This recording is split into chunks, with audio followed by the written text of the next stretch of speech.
You're watching this video because you want to find out which driver in 2023 is performing the best.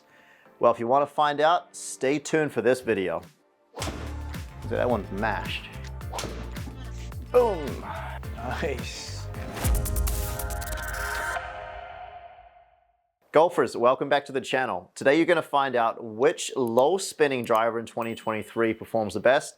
I'm Thomas Campbell, Director of Instruction at Swing Lab Performance Golf. Today I'm joined by Ian McKenzie-Elson, fellow teaching professional. Ian, we've been talking about 4 of the most performing drivers here so far in 2023. What do we got? Yeah, so 4 super popular drivers. In my hand, I have the Stealth 2 Plus. It's the low spinning model in the Taylormade family.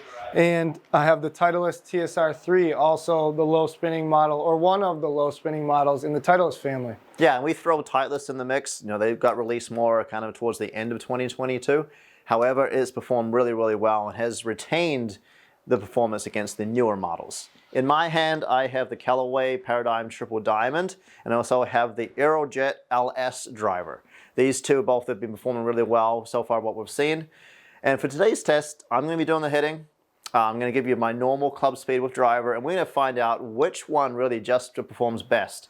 This is what we've seen here with regards to the highest performing drivers. I want to talk a little bit about tech with these just before we get started. So you're holding the 2 drivers that you can change the weight with regards to positioning center of gravity towards the toe or towards the heel. So the Stealth 2 Plus, nice thing with that one is you've got the weight that you can slide forward, up towards the toe or towards the heel. So it can help with ball flight control. Also the nice thing with the TSR3, you can also focus on ball control. You've got the T2, T1, neutral, H1, and H2. That's going to help with regards to ball flight. The 2 drivers I'm holding, they're a little bit more fixed. So the Callaway Paradym Triple Diamond, you'll notice you've got the heavy weight you can put forward or back to either reduce or increase spin or ball speed. And then the Aerojet's kind of a little bit of a combination of both. The weight is kind of forward, but you can flip-flop the weights. So 16 gram or 3 gram weight and flip-flop them towards the toe or the heel, depending on what ball flight you like. Why don't we go ahead and start with this test. For today's test, these drivers are all 9 degrees in loft. We're going to be testing with the HZRDUS Gen 4 6.5 60 gram shaft. It's something very comparable to our play. All the exact same shafts and all the drivers keep this unbiased. Let's find out which one goes the furthest. All right, Thomas, we got 4 of the best drivers on the market. We got 9-degree heads, the exact same shaft, the HZRDUS Gen 4. 6.5, and looks like we're starting with the Taylormade. Yep, that was your choice, and my goal when we're testing here is to swing the club speed about as close as I can with all of them. Similar attack angle, try and be as robotic as I can so we can get a nice unbiased result with regards to hitting shots. So all right. Let's collect the data, let's hit all the shots, and then let's talk about the differences. Sounded good. All right, Thomas, before we move on to the next driver, how'd the Stealth Plus look? How'd it feel? What do you think? Yeah, so with the gloss on the club, I noticed a little bit there, just with the lights inside. So a little bit glossy on the top. Felt really good, like really soft off the face is what I posted a video recently about that too. It's nice, soft sound feeling driver. Yeah, for sure. All right, next up, I think we'll do the Callaway Paradym Triple Diamond. All right.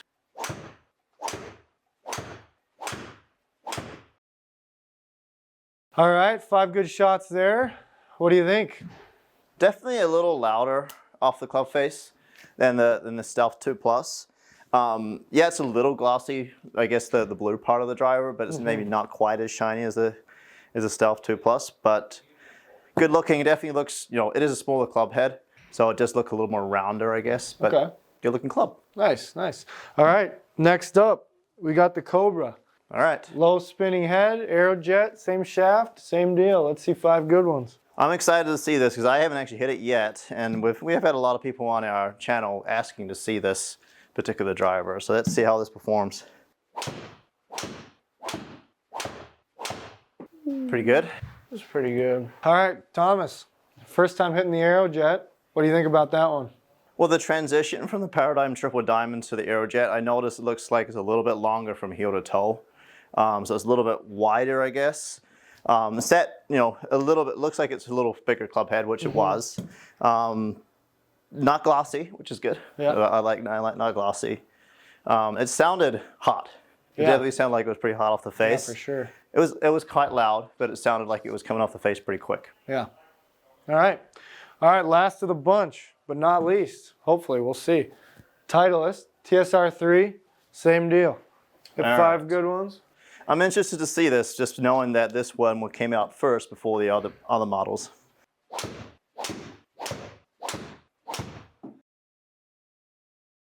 All right, before we take a look at the numbers, how'd the TSR3 compare to the rest of the group? Yeah, like more of the rounder shape that I like to look at. I definitely kind of notice a trend. TSR3, more pear shape, more rounded look. The Paradym Triple Diamond, more rounder, looking a little bit smaller. And then the Stealth 2 Plus was looked like a little larger. And then the Cobra Aerojet LS looked like a little bit larger from heel to toe. So I guess that's kind of the transition I was seeing with regards to looks. This also has like a little bit of a glossy look to it at the top with the lights on. However, it just looks very, very clean to look down at. It's one thing I love about, you know, Titleist drivers is just nice and clean, nothing going on, just clean and traditional. Yeah. So it kind of sounds like, you know, all 4 drivers were really good. Let's dive into the numbers and see when we compare them. All right, Thomas, you know, a lot of similarities in these numbers, but there's definitely some things that stand out. Why don't you tell us a little bit about what you see? Yeah, no, absolutely. There's a couple of things right off the bat that I'm seeing that stand out. I guess first touching on club speed, my range was from 112.6 to 113.8, so within 1.2 miles an hour of club speed. The club I was swinging the fastest was the Stealth 2 Plus. The club I was swinging the slowest was the Paradym Triple Diamond and the TSR3. So definitely kind of pay attention to that as we look at these other numbers. We're focusing on smash factor and ball speed. Ball speed. The king of ball speed was the Aerojet, 168.6. Yeah. That's pretty good there. Range from 166.3 to 168.6. If you look at smash factor, TSR3 and the Aerojet LS, those two had the highest smash factor. Paradym was right behind 148 and Stealth 2 Plus 146. It was all very, very good, right? Launch angle should be pretty close across the board because they're all 9-degree heads. My attack angle range from between about 1 degree apart. So very, very comparable numbers here. I think I was hitting up on at 5.6 to 6.9 degrees. This is where we notice this is where we can start separating some drivers apart and know when we're doing a fitting, you know, we lean someone towards a particular driver if we need to. So if you're a high spin golfer, Paradym Triple Diamond, we've shot other videos so far, I'm seeing the same thing. We can probably crown this the low spin king. Yeah. Yes, we had the heavy weight forward, but all the other heads had the weight forward initially on them as well. But 1677 was the only one under 2,000 on the spin. And you'll notice the consistency number, plus or minus 95. That stands out to me. That's probably the biggest thing I'm seeing here. It was the low spinner. Now, that's not always a good thing, though. Right. I don't think 1677 spins enough spin even for me.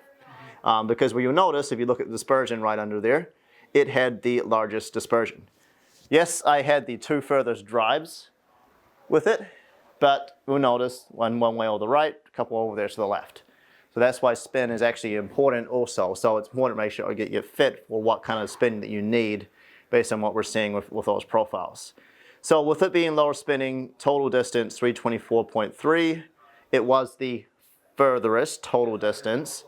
Aerojet LS 298.3, TSR 297.9. Those were the top 2 in carry distance. Yeah, looking at the spin rate, the others are all spinning around about 2,200 on the spin. They're almost kind of inseparable, really, if you look at the spin rate. But Paradym Triple Diamond, a little less spin, which caused that thing to roll out a little bit more. But you got to focus on carry distance. I can tell you in Minnesota right now, we've got a whole bunch of snow that's melting. There's no way that ball is probably going to roll out once it hits that ground as far as it does with the low spin. So that's why carry distance is really optimal too. So yeah, interesting ball data essentially. What does that relate to? Well, that relates to the ball flying a little lower with the Paradym Triple Diamond, with the spin rate being less, 111 feet in the air. If we look at the other three, they're all around about 130 feet in the air. So they're flying, 15 to 20 feet higher because of the spin rate. So, especially when I was looking at that Paradym Triple Diamond, if I was looking at this, I'd probably want to move that weight back, the 14 grams. Yeah. That would probably bring us closer to the numbers, but I still think it would still be a lower spinning head than the others. Yeah, definitely. No, I think, you have these 4 drivers, great drivers. They're all the low spinning heads in their family, but that doesn't mean they're all equal. I think that shows the importance about, really getting fit for a driver. You don't want to be hitting a driver where your spin rates are significantly under 2,000. You don't want to be hitting a driver where your spin rate's significantly over 3,000. There's a medium there, and these are all great drivers, but you have to find the one that's right for you. So to summarize what we've found out here today, if we take a look at kind of numbers, if we look here at ball speed, Aerojet LS and TSR3, those two are kind of the highest with regards to ball speed. Aerojet was kind of the winner there. If we move over to spin rate, you'll notice that all 3 drivers, the Stealth 2 Plus, Aerojet LS, and TSR3, were a little higher spinning than the Paradym Triple Diamond. If we look at total distance, Paradym Triple Diamond was going the furthest at 324.3, which is about 3 or 4 yards further than the others. However, you'll notice the Aerojet LS and the TSR3 was actually carrying the furthest overall with regards to distance. And then if we take a look at dispersion, we'll take a look here, you can see it's a smaller sample size, only like 5 shots with each club, but you'll notice that the Stealth 2 Plus was just a little bit tighter, with that spin rate being maybe just a little bit higher there too. So interesting data. Every golfer, remember, is going to get different results, so that's why it's important to come on in and get fit at Swing Lab Performance Golf. Come get fit with one of our teaching professionals here. But yeah, you're going to find out similar results. Definitely can notice that we've got some low spin kings, got some high ball speed kings. But make sure you come in yourself and check out these drivers and see which one performs the best. Also, if you haven't done so, make sure you subscribe to our YouTube channel. Thanks, guys.